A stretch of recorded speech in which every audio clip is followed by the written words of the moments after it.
প্রথম কোশ্চেন আছে, which of the following statement best describes the relationship between heredity and environment in human development. ডেভেলপমেন্টে heredity আর এনভায়রনমেন্টকে, মানে এনভায়রনমেন্ট আর heredity দিয়ে কীভাবে ডেভেলপমেন্টটা চালিত হয় সেটা নিচের কোন অপশানে পরিষ্কার বোঝা যাচ্ছে। দেখো, অপশান এ আছে development is determined by solely by genetic makeup. Genetic makeup মানে তোমার জেনেটিক ট্রেডস যেটা বাবা মার কাছ থেকে পেয়েছো সেটার দ্বারা ডেভেলপমেন্ট কী হয়, পরিচালিত হয়। সেটা কি হয়? হয় না। ডেভেলপমেন্ট এক্সটার্নাল ফ্যাক্টরের উপরে প্রচুর নির্ভর করে। গ্রোথ কিছুটা জেনেটিক্সের উপরে নির্ভর করে, কিন্তু ডেভেলপমেন্ট কিন্তু অতটা করে না। সোললি মানে পুরোপুরি। হুম হুম অপশান বি হবে না। অপশান সি কি আছে দেখি, development is a complex interplay between heredity and environment. এটাই না, এটাই হয়। ডেভেলপমেন্ট কার দ্বারা হয়? এক তো হেরিডিটি থাকে, কারণ ডেভেলপমেন্টের মধ্যে গ্রোথ আছে, আর এনভায়রনমেন্ট মানে আশপাশের পরিবেশের প্রভাব তো সব থেকে বেশি পড়ে ডেভেলপমেন্টে। একটা বাচ্চার আশপাশের পরিবেশ যত পজিটিভ হবে তার ডেভেলপমেন্ট তত ভালো হবে। Question 2, which of the following is primary agency of socialisation. Primary agency কোনটা? যেখানে ও প্রাথমিকভাবে ইন্টারাক্ট করে এবং সেখান থেকে শেখে প্রাথমিকভাবে সব কিছু। অপশান নিচ্ছে স্কুল, গভর্নমেন্ট, ফ্যামিলি, মিডিয়া। দেখো, স্কুল যদি মানে ফ্যামিলি যদি না থাকতো তাহলে স্কুল করতাম, কিন্তু যেহেতু ফ্যামিলি আছে তাহলে ফার্স্ট প্রায়োরিটি আমরা কাকে দেবো? ফ্যামিলিকে দেবো। গভর্নমেন্ট আর মিডিয়া তো প্রাইমারিতে পড়বেই না, বুঝলে? যদি ফ্যামিলি না থাকতো তাহলে স্কুল বন্ধু দেখতাম আমরা, বন্ধু থেকে করতাম স্কুল, বুঝলে? ওরকমও থাকতেই পারে অপশান। চলো তারপরে কি বলেছে, in the context of socialization process peers contribute primarily by. পিয়ার্সরা কী করে ডেভেলপমেন্টে? পিয়ার্স বলতে বন্ধুরা, তাই না? প্রথম option enforcing strict discipline and penalties. একদমই না, বন্ধুরা সেটা করে না। পেনাল্টিস বা ডিসিপ্লিন এনফোর্স করে না, চাপিয়ে দেয় না। অপশান বি বলেছে providing A setting for cooperative learning and equality. একদম এটাই করে বন্ধুরা। কোঅপারেটিভ লার্নিং মানে তুমি বন্ধুর কাছ থেকে কিছু শিখছো, বন্ধু তোমার কাছ থেকে কিছু শিখছে কোঅপারেট করে, আর তার সঙ্গে ইকুয়ালিটি, তোমার বন্ধু যেমন তুমিও তেমন, এই জিনিসটা তোমার মাথায় ঢোকায়। তারপরে teaching formal curriculum of society, এটা কে করে? টিচার করে। টিচার করে কারিকুলাম, সোসাইটির কারিকুলাম শেখানোর দায়িত্ব একজন টিচারেরই। Replacing the emotional bond of parents entirely, এটা কেউই করে না। এটা পুরোপুরি নেগেটিভ একটা জিনিস দিয়েছে এখানে। আচ্ছা, তারপর কোশ্চেন আমরা যাই, which of the following is predominantly hereditary related factor. মানে যেটা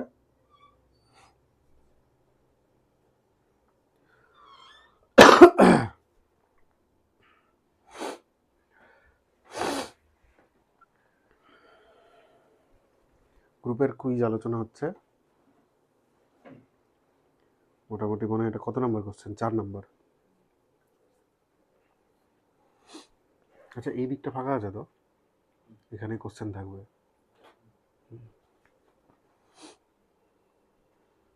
চলো পরের কোশ্চেন বলেছে, হুইচ অফ, অন করেছিস? আচ্ছা একবার বন্ধ কর, মানে কোহলি ঢুকলো। Which of the following is predominantly A hereditary related factor. মানে পুরোপুরি যেটা জেনেটিক্সের উপর নির্ভর করে, বাবা মার কাছ থেকে যেটা পাওয়া যায়। Option participation in social activities, এটা বাবা মার থেকেও পেতে পারি, বন্ধুদের থেকেও পেতে পারি, টিচারের দ্বারাও পেতে পারি, সবার দ্বারা। অ্যাটিটিউড টুয়ার্ডস পিয়ার গ্রুপ, এটাও ডিপেন্ড করে আশপাশের ফ্যাক্টরের উপরে। কালার অফ দ্য আইস, এটা টোটালি আমরা বাবা মার কাছ থেকে পাই। কালার অফ দ্য আইস, তারপরে কানের এই পাশে ফুটো আছে কিনা, মানে ফাঁকা আছে কিনা, এই জায়গাগুলো, চুল কার্লি না স্ট্রেট, এগুলো সব বাবা মার কাছ থেকে পাই ডিরেক্টলি। থিঙ্কিং প্যাটার্নও পাই, কিন্তু থিঙ্কিং প্যাটার্ন আমাদের চেঞ্জ হয় যখন আমরা ম্যাচিওর হয়ে যাই, থিঙ্কিং প্যাটার্ন চেঞ্জ হতে থাকে, আশপাশের দ্বারা প্রভাবিত হয়। তাহলে এখানটাতে আমাদের কারেক্ট অপশন হচ্ছে option C, colour of the eyes. পরের কোশ্চেনে কি বলেছে, according to the socialization process what is the specific role of a teacher. প্রথম option to be a strict disciplination only. তাই কি সবসময় স্ট্রিক্ট হলে হবে? হবে না। To act as an agent of secondary socialization by transmitting social norms. Teacher একজন secondary কী হবে? এজেন্ট হবে। প্রাইমারি এজেন্ট তো বাড়িতে আছে, বাবা মা। টিচার সেকেন্ডারি এজেন্ট হবে এবং তার মাধ্যমে কী হবে? সোশ্যালের যে নিয়মকানুন আছে সোসাইটির, সেগুলো ওর মধ্যে ট্রান্সমিট হবে বাচ্চাটার মধ্যে। এটাই একদম। পরে ছিল to replace role of parents completely, একদমই হবে না। To focus solely on academic content ignoring social values, এটাই করে আমাদের টিচাররা। টোটালি কী করে? অ্যাকাডেমিক কন্টেন্টের উপরে জোর দেয়, কিন্তু ইগনোর করে সোশ্যাল ভ্যালুর দিকে। এটা কিন্তু একটা টিচারের, আদর্শ টিচারের লক্ষ্য না। আদর্শ টিচারের কাজ হচ্ছে অপশান বি। সোশ্যাল নর্মস মানে হচ্ছে সোসাইটির যেগুলো নিয়মকানুন। তারপরে কি আছে, which of the following is an example of A passive agency of socialisation. দুই ধরনের পড়েছিলাম, অ্যাক্টিভ প্যাসিভ। অ্যাক্টিভ মানে যেখানে তুমি অ্যাক্টিভ থাকো, আর প্যাসিভ মানে যেখানে তোমাকে কিছু বলা হয় না কিন্তু তুমি বাকিদের থেকেই প্রভাবিত হয়ে সেটা করো। এখানে দেখো হেলথ ক্লাব, ফ্যামিলি আর ইকো ক্লাব এগুলো সব অ্যাক্টিভ। হেলথ ক্লাবে যায় মানুষ হেলথ চর্চা করতে, ফ্যামিলিতে তো অ্যাক্টিভ থাকি আমরা, ইকো ক্লাবেও যাই সেই একই রকম ব্যাপার, গল্প চর্চা। কিন্তু পাবলিক লাইব্রেরি যেটা, সেখানটাতে যখন একজন মানুষ পড়তে যায় তখন নিশ্চয়ই সবার মতো করে সেখানটাতে চিৎকার চেঁচামেচি গল্প করে না, যেটা চায়ের দোকানে করে। কিন্তু পাবলিক লাইব্রেরিতে গিয়ে ওটা কী হয়, মানে পরোক্ষভাবে প্রভাবিত হয়ে কী করে, সেখানটাতে চুপচাপ থাকে, পড়াশুনো করে। তাহলে এটা হয়ে যাবে আমাদের কি, প্যাসিভ এজেন্সি অফ সোশ্যালাইজেশন। ঠিক। তারপর কোশ্চেন কি বলেছে, the term social refers to, social মানে সামাজিক, সামাজিক জীব হওয়া, a process of adaptation and adjustment two the social, আচ্ছা ডাউনস না, এটা নর্মস হবে, হ্যাঁ সোশ্যাল নর্মস হবে। তারপরে কি বলেছে পরের option, understanding the genetic makeup of society, আর তারপরে moderation of society, rebelling against social norms. প্রথম অপশান আমরা, আচ্ছা নিচ থেকে আসি, রেবেলিং এগেনস্ট সোশ্যাল নর্মস, এটা কিন্তু একজন সোশ্যাল জীব প্রাথমিকভাবে করবে না, পরবর্তীকালে যদি ও সোশ্যাল হওয়ার পরে ওর যদি মনে হয় যে না এখানে কিছু ভুল আছে সেখানে সে করতে পারে, কিন্তু প্রাথমিক কাজ সেটা না সোশ্যাল বিইংয়ের। তারপরের অপশান কি বলেছে, মডারেশন অফ সোসাইটি, সেটাও ওর প্রাথমিক কাজ না, তাই না? রেবেল মানে হচ্ছে, রেবেল মানে রেবেলিয়ান, রেবেলিয়ান মানে রেবেল মানে বিদ্রোহ, বিদ্রোহ করা, সোসাইটির যে নিয়মকানুন আছে তার এগেনস্টে বিদ্রোহ করা, সেটাও করবে না।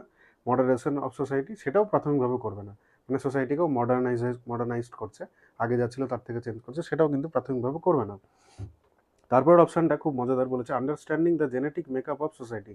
জেনেটিক মেকআপ মানে যেটা অলরেডি সোসাইটির মধ্যে আছে সেই জিনিসটাকে বোঝা, জেনেটিক মেকআপ। আচ্ছা মেকআপ মানে যে জিনিসটা আমরা এক্সট্রাভাবে চড়াই, যেটা ন্যাচারাল নয়, তো সেটা জেনে একটা বাচ্চার কী হবে, তার তো অরিজিনাল সোসাইটি কি সেটা জানতে হবে, তাই না? তাহলে আমাদের কারেক্ট অপশান হচ্ছে অপশান এ, এই process of adaptation and adjustment. Adaptation মানে সেখানটাতে সে নিজেকে মিলিয়ে ঝুলিয়ে নেবে, অ্যাডাপ্ট করে নেবে সোসাইটির সঙ্গে, অ্যান্ড অ্যাডজাস্টমেন্ট, তাকে নিজেকেও কিছু অ্যাডজাস্ট করতে হবে to the social downs to social norms. ঠিক। তারপরে কি আছে, পরের কোশ্চেনে যাই, how does the environment factor influence a child's development. Environment কী করে একটা চাইল্ডের ডেভেলপমেন্টকে ইনফ্লুয়েন্স করে, কীভাবে করে? এটা কেউ করনি তোমরা?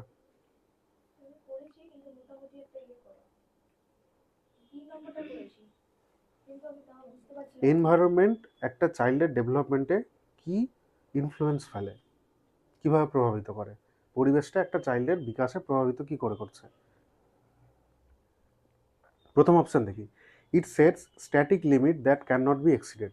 তার মানে একটা লিমিট চারপাশে খাড়া করে দিয়েছে যেটা চেঞ্জ করা যাচ্ছে না, স্ট্যাটিক মানে স্থির। এটা কি করে? এটা করে না, এটা জেনেটিক্স করে। জেনেটিক্সের জন্য একটা বাচ্চার একটা স্ট্যাটিক লিমিট হয়ে যায়, যেটা পরিবর্তন করা মানে একটু কষ্ট সাপেক্ষ হয়, তাই তো? তারপরে কি বলেছে পরের option, it provides necessary opportunities for genetic potential to be realized. কী মনে হচ্ছে, এটাই হবে না? এটা প্রোভাইড করছে কি, নেসেসারি অপরচুনিটি, যে অপরচুনিটিগুলো একটা বাচ্চার দরকার সেই অপরচুনিটিটা কে প্রোভাইড করছে? এনভায়রনমেন্ট, ঠিক না? তার ফলে কি হচ্ছে, for genetic potential to be realized, ওর মধ্যে জেনেটিক্যালি যে পোটেন্সিয়াল ছিল, মানে বাবা মায়ের কাছ থেকে যে পোটেন্সিয়াল পেয়েছিল সেই জিনিসগুলো সম্বন্ধে ও রিয়েলাইজ করছে। বুঝতে পারলে? আচ্ছা, এই এনভায়রনমেন্টটা আবার কে প্রোভাইড করবে? টিচার, তার বাবা মা, তার বন্ধু, তাই না? আচ্ছা, তারপরে কি বলেছে পরের অপশান বলেছে, it has no significant impact on intelligence.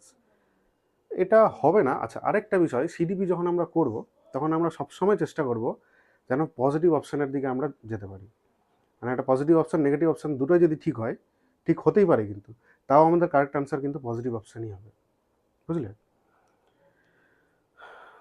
Determines the gender of child, এটা তো হবেই না। পরের কোশ্চেনে যাই, socialization is a continuous process that কি হয়, takes place throughout one's entire life.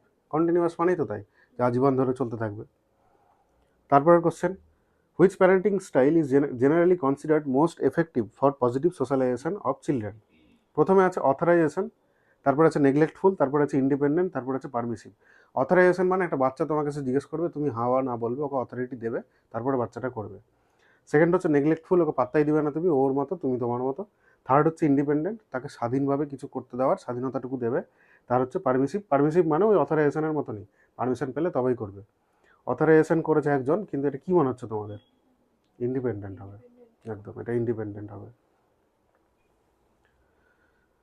ওকে, নেক্সট কোশ্চেন বলছে primary socialisation takes place usually during, primary মানে প্রাথমিকভাবে সামাজিক যে হওয়াটা সেটা কোন সময়টাতে শিখে একটা বাচ্চা? একটা বাচ্চা যখন মায়ের পেট থেকে বেরিয়ে আসে তখনই কি ও বোঝে যে সমাজের নিয়মকানুন কী আছে? ও ধীরে ধীরে আশপাশ দেখছে, বাবা মায়ের কাছ থেকে বকা খাচ্ছে বা বাবা মা ওকে বোঝাচ্ছে, তারপরে শিখছে। তো প্রাইমারি সোশ্যালাইজেশনটা কখন হয়? ইনফ্যান্সি অ্যান্ড চাইল্ডহুডে। আচ্ছা, তারপরে কি আছে? Which of the following true regarding the role of heredity and environment in human development? Human ডেভেলপমেন্টে মানুষের বিকাশে হেরিডিটি মানে জেনেটিক্স এবং এনভায়রনমেন্ট মানে সোসাইটির কি রোল রয়েছে?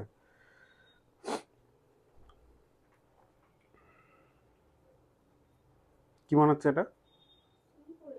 সি হবে।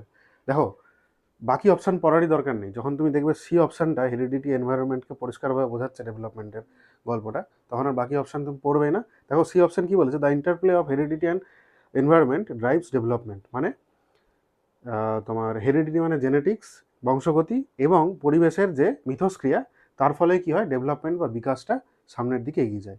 একদম পারফেক্ট অপশান হচ্ছে সি। তারপরে কি আছে? 5 year old child social 5 year old চাইল্ডের সোশ্যাল ওয়ার্ড কখন এক্সপ্যান্ড করে? একটা বাচ্চার সোশ্যাল ওয়ার্ল্ড কখন এক্সপ্যান্ড করে? একা একা টিভি দেখলে, start in second option, start interacting with peers in school আর প্লে গ্রুপস, নাকি ওর বন্ধুদের সঙ্গে খেলাধুলো করলে, নাকি বাড়িতে বসে বই পড়লে, নাকি ঘুমালে? বি, একদম বি। বি হবে আমাদের। Start interacting with peers in school আর প্লে গ্রুপ। যখন বন্ধুদের সঙ্গে খেলে তখনই ওর সোশ্যালাইজেশন শুরু হয় বা সোশ্যালাইজেশন হয়। বাকি টিভি দেখা বা বই পড়া বা ঘুমানো ঘুমানো ঘুমানো দিয়ে তো হয়ই না। টিভি আর বই পড়া যেটা, এগুলো হচ্ছে সেকেন্ডারি হিসাবে কাজ করতে পারে। ঠিক আছে। তারপরে কি আছে? Hereditary is considered as a social structure, dynamic না স্ট্যাটিক? স্থির। ডায়নামিক মানে যেটা পরিবর্তন সম্ভব, হুম, যেটার মধ্যে অনেক ভ্যারিয়েশন রয়েছে। তো হেরিডিটারি বংশগত স্ট্র্যাটেজি হয়, বাবা মার কাছ থেকে যেটা পাওয়া যায় সেটা স্ট্র্যাটেজি হয়, খুব সহজে চেঞ্জ করা সম্ভব নয়। তারপরে কি আছে? In the context of education socialisation means, education শিক্ষার খাতিরে সামাজিকীকরণ মানে কি? Creating one's own special norms. তাহলে কি তোমাকে সামাজিক জীব বলা হবে যদি প্রত্যেকে নিজের নিজের নতুন নতুন নিয়ম বানিয়ে দেয়? তাহলে তো হবে না সে সামাজিক মানুষ। রেসপেক্টিং এল্ডার্স ইন সোসাইটি, এটা কিন্তু কারেক্ট। কিন্তু তারপরের অপশানটা দেখি, adapting and adjusting two the social environment. মানে সোশ্যাল এনভায়রনমেন্ট যা রয়েছে, সামাজিক যে পরিবেশ রয়েছে সেটার প্রতি তুমি কী করছো? নিজেকে অ্যাডাপ্ট করছো এবং তার সঙ্গে তুমি অ্যাডজাস্ট করছো। এটা একদম পারফেক্ট অপশান। এর মধ্যেই উপরেরটা পড়ে যাচ্ছে, রেসপেক্টিং এল্ডার্স। তারপরে আরও একটা অপশান দিয়েছে, অলওয়েজ ফলোয়িং সোশ্যাল নর্মস রিজিডলি। বললাম না, একটা নেগেটিভ অপশান থাকবে, একটা পজিটিভ অপশান থাকবে। এটাও কিন্তু একটা অপশান, এটা কিন্তু ঠিকই, কিন্তু এটা নেগেটিভ অপশান। কোনো কিছুই রিজিড, রিজিড মানে কঠিনভাবে ও সবসময় মেনেই যাবে সোসাইটির নিয়ম, সেটা তো ঠিক না। তারপরে কি আছে? Which of the following is not a career of hereditary characteristics. মানে বলছে যে কোন জিনিসটা বংশগতি থেকে পাওয়া যায় না। প্রথমে আছে জিন, যেটা বাবা মায়ের থেকেই পাই আমরা, ক্রোমোজোম বাবা মায়ের থেকেই আসে, ফার্টিলাইজড ওভাম মায়ের শরীরে থাকে। তারপরে স্কুল অ্যাটমসফিয়ার, এটা তো বাবা মায়ের থেকে পায় না, তাই না? এটা environment. Next question, children learn gender roles primarily through. Gender role মানে একটা ছেলে কী করবে, একটা মেয়ে কী করবে, এই জিনিসটাও জানে কোথায় থেকে? সোশ্যালাইজেশন প্রসেস, সমাজের মাধ্যমে সে জানতে পারে। সেক্ষেত্রে অনেক বাচ্চা বা ইসের ভুল হয়ে যায়, একটা ছেলে সবসময় ফুটবলই খেলবে, একটা মেয়ে সময় পুতুল নিয়ে খেলবে। সোসাইটি এটা শিখিয়েছে তাকে। তো সেই জিনিসগুলো কারেক্ট কে করবে? টিচার কারেক্ট করবে। Who are the significant others in the socialization of a young child? Significant others মানে MKO একটা পড়েছিলাম, MKO তোমাদের পড়ানো হয়নি, আজকে পড়াবো। মানে সিগনিফিক্যান্ট আদার্স মানে একটা বাচ্চার থেকে যে একটু বেশি জানে, যে বাচ্চাটার কাছে একটু সিগনিফিক্যান্ট, সেটা কে হবে? পলিটিশিয়ানস কোনো প্রভাব ফেলে বাচ্চার উপরে? একদমই ফেলে না, হবে না। Parents and close family members, এখানে বন্ধুও থাকতে পারতো, কিন্তু একটা বন্ধুও তোমার থেকে বেশি জানতে পারে। স্ট্রেঞ্জার্সও হবে না, ফেমাস অ্যাক্টার্সও হওয়া উচিত না। যদি মানে হয়ে যায়, একটা কিছু কিছু বাচ্চা আছে এখন, ওর ওর গান না শুনলে, ওর সিনেমা না দেখলে ও খাবে না। যাই হোক, তারপরে কি আছে? The nature nurture debate refers to. Nature nurture কি একটু আগে আমাকে বলো তো, আগের দিনই পড়ানো হয়েছিল দুটোটা। কোনটা হেরিডিটি? কোনটা? কোনটা নেচার আর নার্চারের মধ্যে? নেচারটা হেরিডিটি, নার্চারটা এনভায়রনমেন্ট। মনে আছে তো? নার্চার মানে তাকে কি করে লালন পালন করা হচ্ছে, আর নেচার মানে তার স্বভাবটা কি। এটা কিন্তু নেচার মানে বেসিক্যালি আমরা কি জানি পরিবেশ, কিন্তু এখানে উল্টো হয়, নেচার মানে বাচ্চাটার স্বভাব কি, বুঝলে? তাহলে এখানে কি হবে? Genetics and environment. তারপরে কি আছে? A teacher can effectively socialize children by, একটা টিচার একটা বাচ্চাকে সোশ্যালাইজ কি করে করবে এফেক্টিভলি? প্রথম অপশান দিয়েছে telling them stories of king. পরের অপশান দিয়েছে punishing them for wrong answers. এটা তো হবেই না, এটা বাদ। তারপরের অপশান দিয়েছে modelling appropriate behaviour and values. Modelling মানে তার সামনে মডেল হিসাবে রাখবে যে অ্যাপ্রোপ্রিয়েট বিহেভিয়ারটা কী বা অ্যাপ্রোপ্রিয়েট ভ্যালুটা কী, সেটাকে ওর সামনে মডেল করে দেবো টিচারটা। তারপরের অপশান দিয়েছে ignoring social interactions. Option B C বাদ, এ আর সরি অপশান বি ডি বাদ, এ আর সি এর মধ্যে কোনটা হবে? কিং এর স্টোরি শুনিয়ে তুমি কি করবে? হ্যাঁ, স্পেসিফিক এরিয়া, এটা অনেক বড় এরিয়া। তাহলে অপশান সি হচ্ছে আমাদের কারেক্ট আনসার। বুঝা গেল? ওকে।